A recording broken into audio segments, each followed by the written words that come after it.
পরিবেশ অধিদপ্তরের অনেকেই, সবাই না, তাদের অর্থনৈতিক পরিবেশ নাকি বেশ ভালো।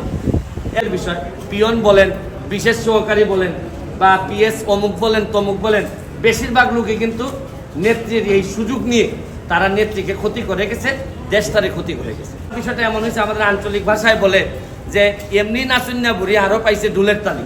আপনারা পরিবেশ নিয়ে আমরা সারা বছরই চিৎকার করি। আমাদের ঢাকার অবস্থা তো জানেন যে আপনাদের এই আবহাওয়া বা পরিবেশ ঢাকার সবচেয়ে খারাপ ক্যাপিটাল হিসাবে, রাজধানী হিসাবে সারা বিশ্বের মধ্যে দেখা যায় প্রথম, বিভিন্ন সময় এক নম্বরে থাকে। তো কী কারণে খারাপ, এটার সাথে আজকে আমরা একটা মামলা করি। মামলাতে আপনারা দেখছেন যে ব্রিকফিল্ডের চুল্লি থেকে উপর দিকে ধোঁয়া উঠে, আর অনেকগুলা ব্রিকফিল্ড অথবা বিভিন্ন ইন্ডাস্ট্রি, এগুলোতে উপর দিকে ধোঁয়া যায়, ধোঁয়া গিয়ে কিন্তু পুরো আকাশটা অন্ধকার থাকে। আমি জানি না, আপনারা অনেকেই হয়তো বিদেশে গেছেন, দেখবেন যে বিদেশের আকাশ আর বাংলাদেশের আকাশের মধ্যে বিরাট পার্থক্য। কারণ হচ্ছে কি, আমাদের আকাশে হচ্ছে গিয়ে ধোঁয়া, আর এদের আকাশটা ধোঁয়া না থাকার কারণে পুরা পরিষ্কার দেখা যায় পুরো আকাশটা। তো কার্বো পিউরিফিকেশন টেকনোলজি লিমিটেড নামে বাংলাদেশের একজন ভদ্রলোক, উনি একটা প্রযুক্তি নিয়ে আসতেন বাংলাদেশে। প্রযুক্তিটা হচ্ছে গিয়ে যে উপর দিকে আর ধোয়া যাবে, মাটির দিকে ধোয়া যাবে, এইটারে আবার ট্রিটমেন্ট করে একেবারে জিরো কার্বন, মানে কার্বন নিয়েই তো সারা পৃথিবীব্যাপী আমাদের যত চিৎকার, যত যন্ত্রণা, নিচ দিকে যাবে এবং কোনো পরিবেশের ক্ষতি করবে না এবং সহজলভ্য। মাত্র 10-12 লাখ টাকা হইলে এটা করা যাবে। এটা যে শুধুই ব্রিকফিল্ড বা ইটের ভাটা তা না, সব জায়গায়। এই লোকটা 5 বছর ধরে ঘোরাঘুরি করতেছে বাংলাদেশে এইটা স্থাপন করার জন্য। উনি মন্ত্রণালয়ে অ্যাপ্লিকেশন দিলেন, মন্ত্রণালয় একটা তদন্ত কমিটি করলো, এটার ব্যাপারে তদন্ত করে মন্ত্রণালয় গ্রিন সিগন্যাল দিল যে না, এটা দিলে ভালো হবে। সব কিছু করার পর মন্ত্রীও, মাননীয় মন্ত্রী সাবের হোসেন চৌধুরী, উনিও পজিটিভ, উনারও রিকমেন্ডেশন আছে। কিন্তু এই যে পরিবেশ অধিদপ্তরের যে মহাপরিচালক ডক্টর কি হামিদ, আব্দুল হামিদ, উনি আর এটা নিয়ে নড়েন না। উনার ব্যক্তিগতভাবে বলতে চাচ্ছেন যে কি কি কারণে উনি যেসব কারণে নড়েন, এর মধ্যে নাকি এটা উনি ম্যানেজ করতে পারতেছেন না। এখন এটা তো আর ওপেনলি আমি বলতে পারি না যে কি কারণে উনি ম্যানেজ হচ্ছেন না। আপনি চিন্তা করেন, এই যে কার্বন কমানোর যে এই যে কার্বো পিউরিফিকেশন টেকনোলজি, এটা বাংলাদেশে একটা মানে অন্যরকম পরিবর্তন আনা সম্ভব ছিল। মানে আমরা তো এমনিতেই শেষ, তার উপর বুঝেন যে একটা মানুষ এরকম একটা টেকনোলজি নিয়ে এসে দাঁড়ে দাঁড়ে ঘুরে বেড়াচ্ছে, দুয়ারে দুয়ারে ঘুরে বেড়াচ্ছে, তারপরও সব পজিটিভ হওয়ার পরও, মন্ত্রণালয় পজিটিভ হওয়ার পরও এই যে পরিবেশ অধিদপ্তর, আমার এলাকা তো উনি তো একটা পিউরিফিকেশন, আমার এলাকায় ব্রিকফিল্ড টিকফিল্ড মিলে পরিবেশে এই অধিদপ্তর আমাদের পরিবেশটাকে নষ্ট করার জন্য আরো বড় দায়ী। আর যারা এটার মধ্যে থাকে তাদের কিন্তু অর্থনৈতিক পরিবেশ অধিদপ্তরের অনেকেই, সবাই না, তাদের অর্থনৈতিক পরিবেশ নাকি বেশ ভালো। এরা নাকি এই বাংলাদেশের পরিবেশ আর লাগে না, কারণ বিদেশে পাঠাই দিবে তো ছেলে মেয়ে সব। তো এই পরিবেশ নিয়ে ওনারা অত চিন্তিত না, তবে আমরা চিন্তিত। এই কারণে আপনাদের সামনে আসছে। আজকে আমরা মামলা করছি, আমাদের মাননীয় বিচারপতি ম্যাডাম নানা হায়দার এবং মাননীয় বিচারপতি কাজী জিনাত হক, ওনাদের সমন্বয়ে বেঞ্চ একটা রুল দিয়েছে যে এইটাকে কেন, এই প্রযুক্তিটাকে কেন গেজেট আকারে বা আমাদের এখানে যেন কেন ব্যবহার করা হবে না, এটার জন্য রুল দিয়েছেন। আইনি পথে আমরা চলবো, কিন্তু রুল হয় বা বিভিন্ন মামলা হয়, শেষ পর্যন্ত আমরা পৌঁছাইতে পারি না এইসব মহাপরিচালকদের কারণে।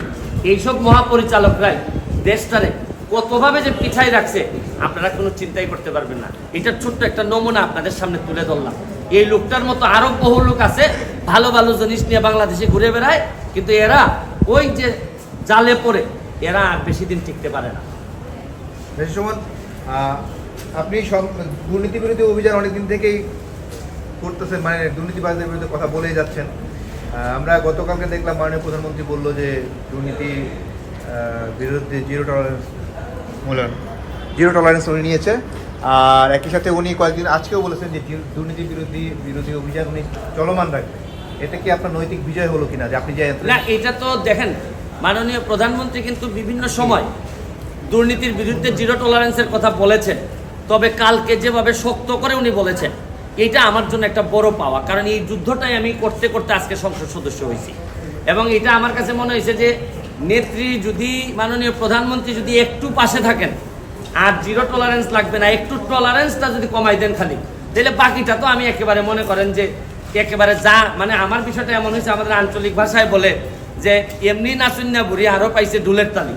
আমি তো এমনিতেই উনি এই শক্তভাবে বলার আগেই আমি তো ধরেন দাঁড়াই বেশি শক্তভাবে আছি, আর উনি একটু শক্ত হইলে দুর্নীতি বিরোধী এইরকম একটা পর্যায়ে নিয়ে যেতে বেশি দিন সময় লাগে না। তো আমরা যদি ভালো করে কিছু লোককে ধরতে পারি তাইলেই কিন্তু আমরা বঙ্গবন্ধু সোনার বাংলার অনেকটুকু কাছে চলে যেতাম।